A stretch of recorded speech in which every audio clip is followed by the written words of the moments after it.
اوپر تحفظات ہے. مگر اس دفعہ سر حیران کن بات ہوئی, ہم اقلیتیں تو کہتے ہیں کہ جی انٹرفیتھ ہارمونی اس کو جو ہے نا 200 کروڑ روپے دیے گئے ہیں. اس کا مین کام کیا ہوتا ہے؟ انٹرفیتھ ہارمونی اور حج انتظامات کرنا. سر بہت بڑا کام ہوتا ہے حج انتظام.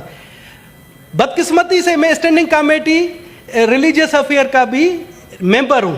سر میری روح کانپ گئی, میں لرز اٹھا جب ریلیجیس افیئر ڈپارٹمنٹ کی وجہ سے اس سال 70,000 کے قریب حج کرنے والے حاجی وہ حج کی سعادت حاصل کرنے سے رہ گئے.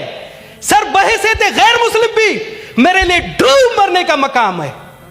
میں کہتا ہوں کہ میں چلو بھر پانی ہوتا میں ڈوب مرتا سر, مگر ان کو شرم نہیں آتی. ہمیں کہتے ہیں غیر مسلموں کو کہ آپ کے لیے جہنم کا دروازہ ہے, تو ان ایسے لوگوں کے لیے مجھے خوشی ہے کہ یہ بھی جہنم میں ہمارے ساتھ ہوں گے.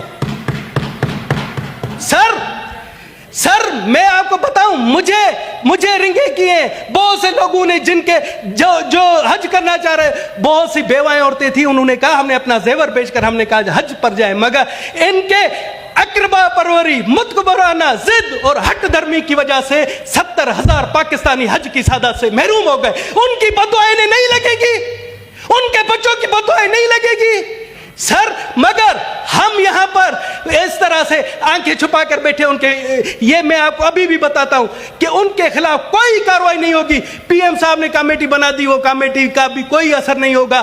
کسی قسم کا یہ بیوروکریٹ, سر میں اس چیز کا گواہ ہوں.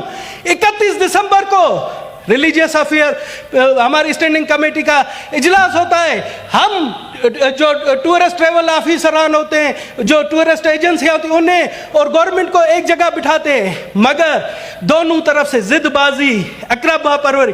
اور سر ایک چیز کا انکشاف کر رہا ہوں کہ جو 67,000 70,000 کے قریب جو حجاج جو جانے والے تھے, انہوں نے پیمنٹیں دی ہوئی ہیں, انہوں نے ان ٹورسٹ آپریٹرز کو پیمنٹیں دی ہوئے, ان کو ابھی تک پیسے واپس نہیں ملے.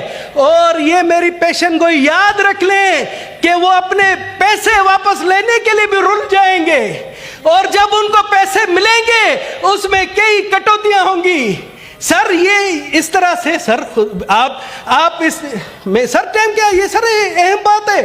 آپ اس کرسی پر بیٹھے ہیں, اگر آپ نے بھی اس کا نوٹس نہیں لیا تو میں سمجھتا ہوں اللہ کے حضور آپ کی بھی پیشی ہوگی. سر اس طرح سے یہ نوٹس لینا چاہیے. کیوں غریبوں کے ساتھ حق تلفی ہو رہی ہے سر؟